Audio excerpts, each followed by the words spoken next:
Top quality और consistent performance के लिए सिर्फ सिल्वर पंप नाम याद रखना। સુરતમાંથી પાલ વિસ્તારમાં કુરિયરની ઓફિસમાં 2.50 લાખની ચોરી થઈ છે। કંપનીના ટીમ લીડરે ચોરી કરી હોવાનો ખુલાસો થયો છે। ઓળખ ન થાય તે માટે છત્રીની આડમાં ચોરીને અંજામ આપ્યો, જેના સીસીટીવી ફૂટેજ અમે આપને બતાવી રહ્યા છે। કુરિયરની ઓફિસમાં ચોરીની ઘટના સીસીટીવીમાં કેદ થઈ ગઈ। પાસવર્ડ નાખીને લોકરનો લોક ખોલાતા પોલીસે શંકા ગઈ।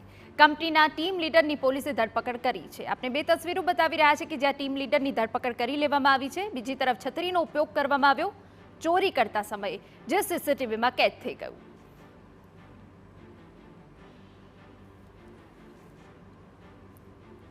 તો પાલ વિસ્તારમાં કુરિયરની ઓફિસમાં 2.5 લાખની ચોરીની આજે ઘટના બની છે। કંપનીના ટીમ લીડરે ચોરી કરી હોવાનો ખુલાસો થયો છે અને ચોરી કરવા માટે સીસીટીવીમાં ન ઝડપાય તે માટે છત્રીનો ઉપયોગ કરવામાં આવ્યો હતો, પરંતુ આખરે આ જે ટીમ લીડર છે તેની ધરપકડ થઈ ગઈ છે।